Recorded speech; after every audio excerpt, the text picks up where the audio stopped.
नमस्कार मित्रों, मैं हूं विशाल रामावत और आज मैं आया हूं ऐसराणा पर्वत। जी हां, ये जालोर जिले में आहोर तहसील से लगभग 20 किलोमीटर की दूरी पर सुंदर वादियों के बीच में एक शिवालय है। यह शिवालय सुरेश्वर महादेव नाम से पूरे भारत में प्रसिद्ध है।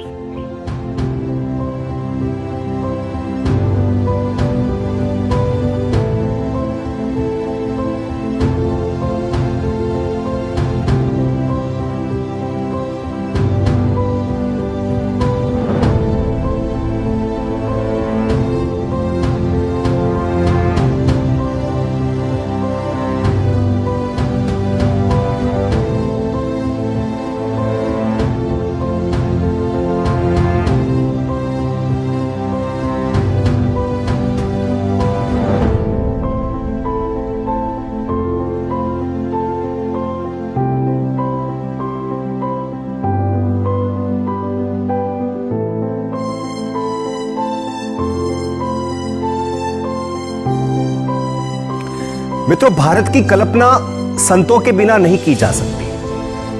भारत में ऐसे ऐसे संत हुए हैं, उनके ऐसे ऐसे चमत्कार हैं, उनकी ऐसी तपस्या है जिस पे आज की पीढ़ी शायद विश्वास ना करे।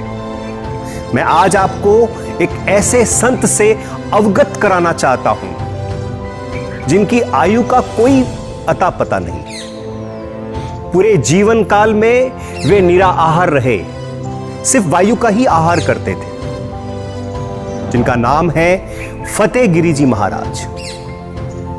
उन्होंने ही इस तीर्थ को जगत के सामने प्रस्तुत किया। यह गुप्त तीर्थ था। इसी तीर्थ को पूरे भारत के समक्ष लेकर आए फतेहगिरी जी महाराज। इसकी एक बहुत ही सुंदर कथा है और फतेहगिरी जी महाराज से जो परंपरा इस मठ में शुरू हुई और वो परंपरा के गादीपति वर्तमान समय में इस मठ के गादीपति श्री श्री 1008 पर्वतगिरी जी महाराज, जो कि इस मठ के 18वें महंत के रूप में वर्तमान में अपनी सेवाएं दे रहे हैं। मित्रों, ये जो मठ है और इस मठ में जो अभी तक महाराज जी के समेत, महंत जी के समेत जो 18 महंत हुए हैं, ये गादी बहुत तपी हुई है। आप भी बड़े तपस्वी हैं और जितने भी महंत इस गादी पर बैठे हैं वे सभी चमत्कारी और महातपस्वी हुए। मित्रों, ऐसराणा पर्वत की इन सुंदर वादियों के बीच सुरेश्वर महादेव का एक बहुत अति प्राचीन ये सुंदर मंदिर। ये जो पहाड़ियां हैं, या यूं कह दूं कि ये जो मंदिर है जिस गांव में स्थित है, उस गांव का नाम है पांडवगरा। पांडवगरा से आप समझ रहे हैं कि ये पांडवों द्वारा स्थापित शिवालय है। ऐसा कहा जाता है कि पांडवों ने लंबे समय तक यहां पर रुककर तपस्या की थी और इस शिवालय की यहां पर इन्होंने स्थापना की थी। लेकिन यह शिवालय गुप्त शिवालय था। इस शिवालय के बारे में लोगों को ज्यादा भान नहीं था।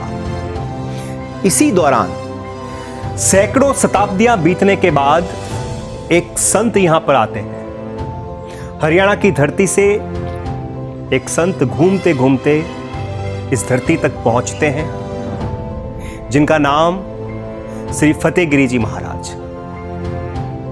यहां आकर वो तपस्या करते हैं। योगी थे, दूरदृष्टा थे। इस शिवालय को देखते ही वो समझ गए कि ये प्राचीन शिवालय है, ये शिवलिंग सिद्ध है। मित्रों, ऐसा कहा जाता है कि दादा गुरु फतेहगिरी जी महाराज ने लगभग 150 वर्षों तक मां हिंगलाज की तपस्या की, उन्हें प्रसन्न किया और यहां पर मां हिंगलाज को स्थापित किया। महाराज जी की भक्ति इतनी सिद्ध थी कि इस क्षेत्र के अंदर बहुत सारे जंगली जानवर रहते थे। वो भी महाराज जी से प्रेम करते थे। इनके तप के प्रभाव से यहां के जानवर भी अपना वैर भाव भुलाकर एक ही कुंड में, चाहे शेर हो या हिरन, वो एक ही जगह बैठ के पानी पीते थे। पांडगरा गांव से कुछ ही दूरी पर स्थित एक गांव साबूजा, वहां के ठाकुर साहब सूर सिंह जी उदावत, उन्हें शिकार का शौक था और वो इस क्षेत्र में शिकार करने आया करते थे। उस समय यहां पर जंगली शुअर बहुत थे। तो अब फतेहगिरी जी महाराज इस शिवालय को भी लोक कल्याण के लिए जनता के समक्ष लाना चाहते थे और जानवरों का शिकार ना हो, इसके लिए भी वे कुछ करना चाहते थे। वे एक सिद्ध योगी थे। फतेहगिरी जी महाराज एक विशाल जंगली शुअर का रूप धारण कर साबूजा गांव में पहुंच जाते हैं। गांव के कुछ लोग ठाकुर साहब को जाके सूचना देते हैं कि हमारे खेतों में एक बहुत बड़ा जंगली शुअर आया है। ठाकुर साहब अपने भाई सहयोगियों के साथ बंदूकें भाले लेकर घोड़ों पे सवार होकर उस सुअर का शिकार करने के लिए निकल जाते हैं। अब होता यूं है कि जैसे जैसे उस सुअर का वो पीछा करते हैं, वो सुअर आगे से आगे बढ़ता जाता है। कभी दिखाई नहीं देता तो ये लोग हार मान जाते हैं कि अब तो दिखाई दे नहीं रहा है। फिर कुछ देर वो वापस अपनी गांव की तरफ जाने लगते हैं तो जंगली शुअर वापस दिखाई देता है। ऐसे करते करते करते ऐस राना की पहाड़ियों तक वो सुअर उनको यहां पर लेके आ जाता है। इन पहाड़ियों में पहुंचने के बाद वो विशाल जंगली सुअर एक संकरी गुफा में घुस जाता है।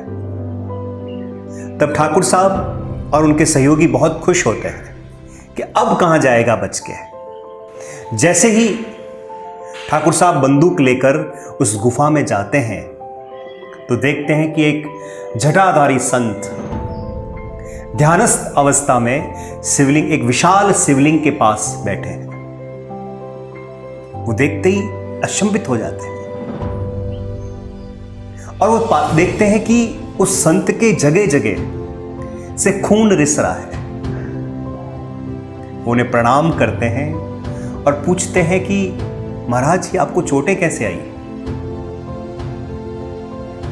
तो फतेहगिरी जी महाराज कहते हैं कि तेरे ही तो कारण, तूने ही तो मारा है। तो ठाकुर साहब को समझ में आ जाता है। उस विशाल शिवलिंग के वो दर्शन करते हैं। अब ठाकुर साहब उनसे एक प्रश्न करते हैं कि ये जो शिवालय है, ये जो शिवलिंग है, ये जो महादेव है, वो किस नाम से पहचाने जाएंगे? तब फतेहगिरी जी महाराज कहते हैं कि ये शिवालय, ये महादेव सुरेश्वर महादेव के नाम से जाने जाएंगे। और ये बोलकर, आशीर्वाद देकर, उनसे एक वचन लेकर कि तुम अपने जीवन में कभी भी जंगली सूअर का शिकार नहीं करोगे। और उस शिवलिंग के अंदर वो सशरीर प्रवेश कर जाते हैं। जिस प्रकार से मीरा ने कृष्ण की मूर्ति में समा गई थी, उसी प्रकार से फतेहगिरी जी महाराज इस विशाल शिवलिंग के अंदर समा जाते हैं। मित्रों, इस शिवलिंग की स्थापना पांडवों ने अपने अज्ञातवास में की थी। ये विशाल शिवालय, ये विशाल शिवलिंग जो आप देख रहे हैं, ये बहुत चमत्कारी शिवलिंग है। और सबसे बड़ी बात यहां पर यह देखी मिलेगी कि अगर कोई ध्यान, मेडिटेशन करना चाहता है तो यहां बहुत जल्दी ध्यान लगता है। यहां इंसान शून्य अवस्था में बहुत जल्दी पहुंच जाता है। कोई भक्ति के मार्ग पे चलना चाहता है, कोई अपनी आत्मा का उद्धार करना चाहता है, तो ऐसे व्यक्ति को इस स्थान पे आना चाहिए।